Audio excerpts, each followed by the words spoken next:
This video and others like it have been made possible and, more importantly, completely independent and sponsor-free thanks to my patrons on Patreon. Check it out in the link below if you'd like to support the channel.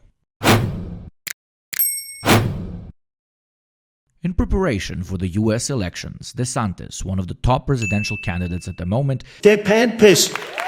had publicly donated a modest sum of $100,000 to the Daily Wire, a far-right online media house known for Women Don't Get Wet, Ben Shapiro, I Sell My Melanin by the Inch, Candace Owens, and Age of Consent is a Plague of the Modern World, Matt Walsh. Earlier this year, mainstream superstar Kanye West There's a lot of things that I love about Hitler. Revealed where the majority of his anti-Semitic, conspiratorial, far-right ideas came from. Different online media personalities, including those from the Daily Wire, as well as less mainstream nationalist figures such as Nick Fuentes. Multiple racist and anti-LGBT acts of mass violence throughout the year have been executed by gunmen who openly share where their inspirations came from: online right-wing agitation and propaganda. The days where people sitting behind a microphone spitting their ideology at their camera, being an incredibly niche, non-mainstream source of information for weirdos and radicals, are over. It's over. When presidential candidates, pop culture icons, mass shooters, and most importantly, the super wealthy, are starting to come to these, let's call them, political influencers for information or advertising, we must see, unless we are blind, that the winds are starting to blow in a new direction. Daily Wire CEO Boring says the company's 12-month revenue hit $100 million for the first time in January of 2022, up from roughly $65 million for the full year in 2020. This is still leagues behind what the likes of CNN and Fox make, but Apple was behind Nokia in its infancy too. The growth potential of these media models, which are usually sprung up around a multitude of key personalities, is quite literally infinite. Their subscription model sells the idea that by supporting them, you are supporting a conservative America, a brilliantly profitable advertising approach for the Yankee market. Furthermore, their, quote, journalism model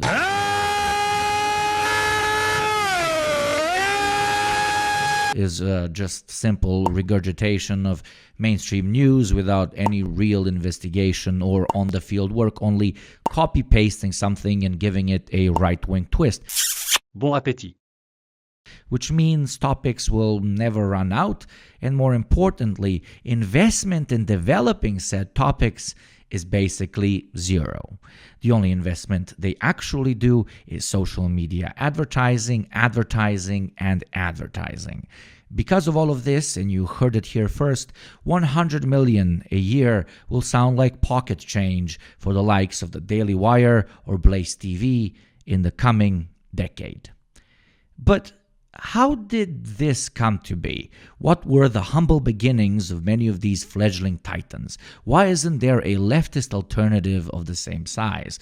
Do they hold their political opinions out of true belief, or is there an alternative motive? Well, let's find out.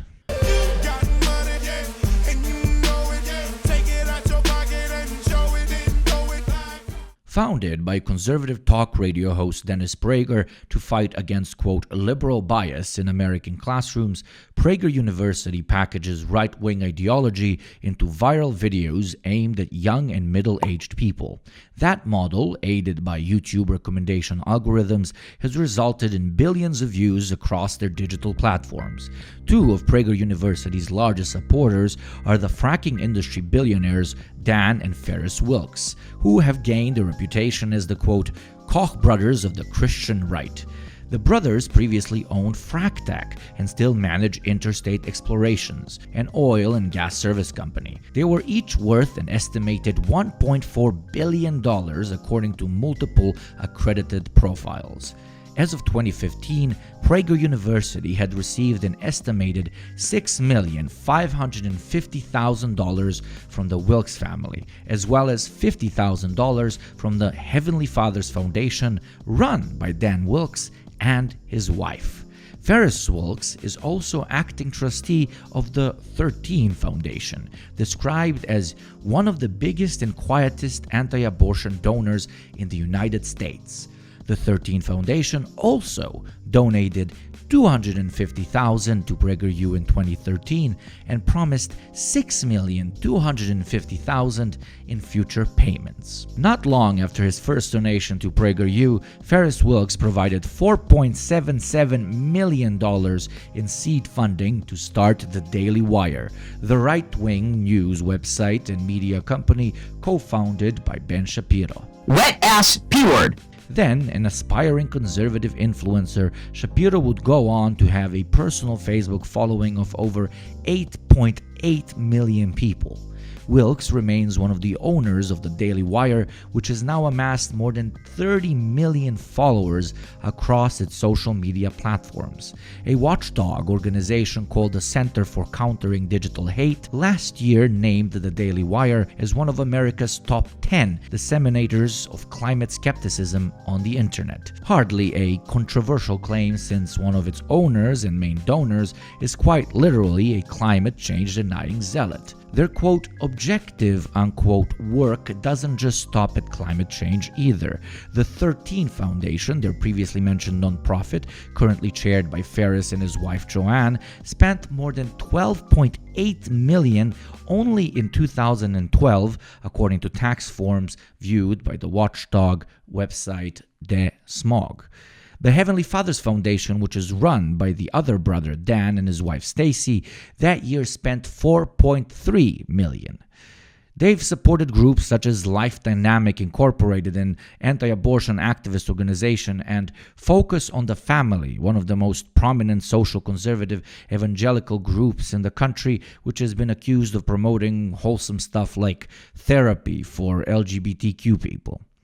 Comparing PragerU and the Daily Wire by basically calling them the same thing, but with a different coat of paint, might have been a stretch even for a crazy Eastern European socialist like myself, but I wouldn't have been wrong to do so. As money from the Wilkes fueled PragerU's rapid expansion, another opportunity to invest in right-wing media caught the brothers' attention. During the early days of PragerU, the organization had hired Boring as a consultant, a bad Hollywood producer and aspiring conservative activist. Imagine actually calling yourself that. I mean, just buy some Viagra, bro. Sorry, back on track. Boring reportedly came up with the blue and orange stick figure animations that became PragerU's signature style. Around this time, a Vanity Fair profile explains, Boring was introduced to Shapiro. The two of them quickly became friends. They began developing the idea of building a profit-generating business, exposing conservative opinion to a mass audience on digital media, with Shapiro as the star. In normal people terms, they found a perfect cash cow, the American conservative, and it was time to milk it, and milk it hard. Early potential investors were not convinced it would work, but Boring and Shapiro apparently found an enthusiastic backer in the billionaire fracking pastor from Texas. Boring told Vice News, Ben and I were introduced to Caleb Robinson by Alan Estrin, the co-founder of PragerU. Caleb worked for Ferris Wilkes at the time and introduced us to him. The three of them, Shapiro, the current brand-carrying superstar for the Daily Wire, Boring, the current CEO of the Daily Wire, and Robinson, who literally worked for the frackers, launched the company in 2015 with the initial investment sum of $4.7 million. According to Vanity Fair, early video episodes of the Daily Wire were shot in Boring's pool before moving into an ad hoc studio on the same floor as PragerU, with sets Boring and his brothers basically built by hand. The Daily Wire would later publicly downplay its connection to the Wilkes, but to this day Ferris Wilkes is one of the outlet's co-owners. After being pitched by the co-owner of PragerU and having received ideological seed money from ultra-religious climate deniers, the culture war giant known as the Daily Wire was born. For the love of money.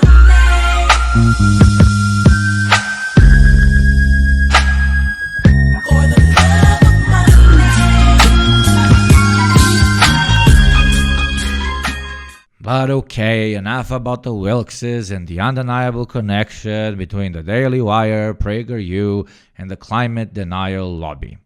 Let's now quickly and lightly touch on some of the other players in this bloody business of buying and selling influence. Dave Rubin's influential podcast, The Rubin Report, for example, has a financial partnership with Learned Liberty, a think tank started by the Koch-founded Institute for Human Studies, where Charles G. Koch himself is on the board. If you do not know who the Koch brothers are, they're basically the closest thing we have to evil supervillains.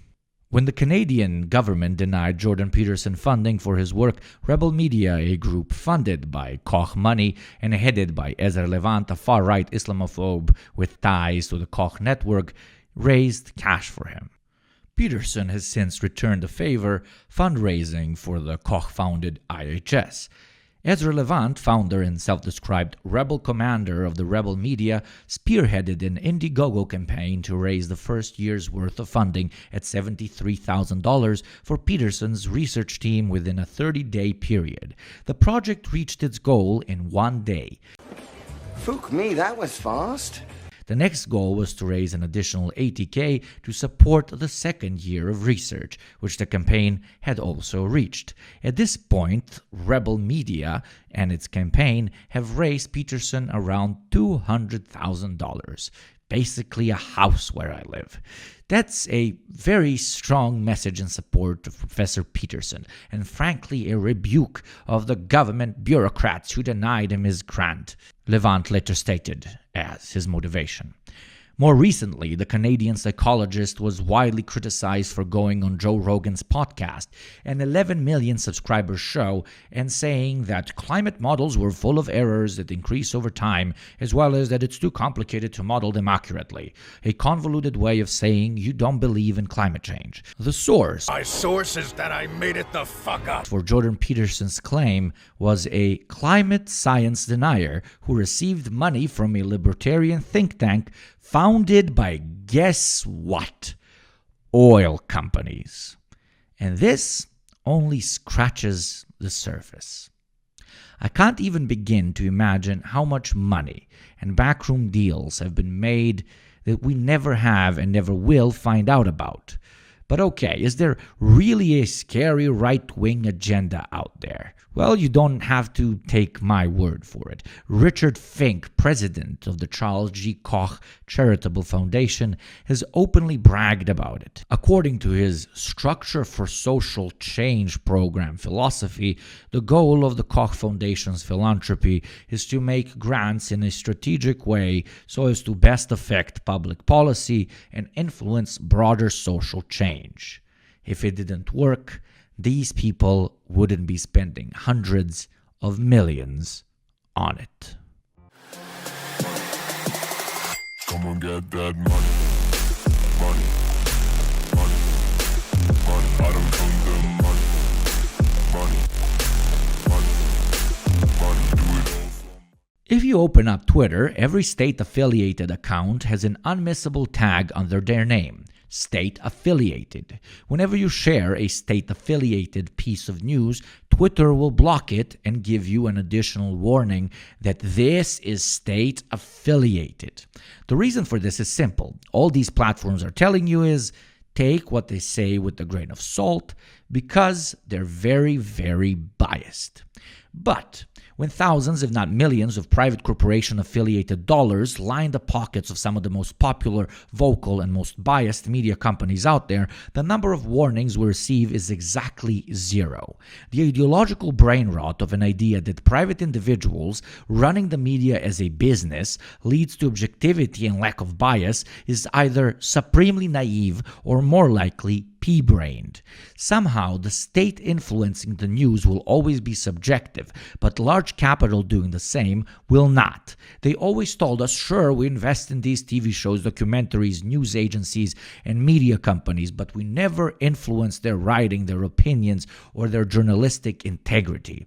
And in a way, they might not be lying, but but not because they have great love for truthful journalism. No, it's because they found a better way, a more legal one. Why hire someone and then educate him to spew your lies when you can hire someone already massively ideologically predisposed to spewing your lies? Why hire 10 unknown journalists and try to convince them there's no climate change when you can simply hire one Ben Shapiro who already believes it, and then invest millions into making that loudspeaker as loud as possible? Corporate affiliated media's influence on our everyday lives, ideological standpoints, and politics makes state affiliated look like a meme. Hell, at least people from my part of the world who are bombarded by state affiliated media all the time know it's bullshit, instead of gobbling it all up, thinking they have free press or whatever other fiction they're selling you people on. If a mouth is for sale, someone will eventually buy it. The right knows this very well and has invested time, energy, and most importantly, money in helping mold the world to their ideals. I don't want to be a product of my environment. I want my environment to be a product of me.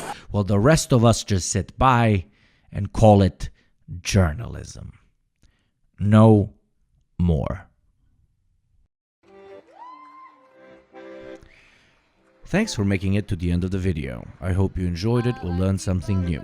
I wish you all a happy new year and one red holiday season.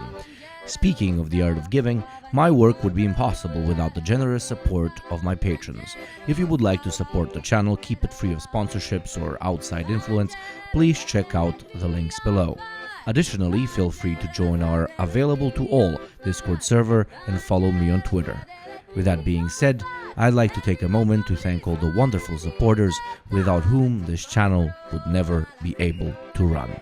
Especially Riot Act Ready, Jason Harrison, Romy Senpai, Holden Fast, Abraham, Cram Trevino, Fred Brennan, Red American Script, 3NB1, Probably Fang, Tenkakis Posadis, Maitake Kun, Kayleys, Lila, Red Messiah, Nibino, BMAT, Soup, Deep Red Wine, A Mining Comrade, Daredevil, Anastasia, Maynard, Kato Marks, Fate Fioca, Lost, Justin Esperanza, Just in Case, Exploited Human Commodity Guy, Mason Bauer, Danny Boy, Mugicha, Let's Spartan 08, Noel Hemdai, Adam Takeshi Don, Nikola Radovanovic, Stuart Frank, Thomas Ronson Wooden, Bharda Sullivan, The Polterism, Zane Guevara, The Muffin Man, Boyan, Alki Historiker, User, Clement Faze, Neil Sorio, Salmon Eggs, Marussia Asaramakara.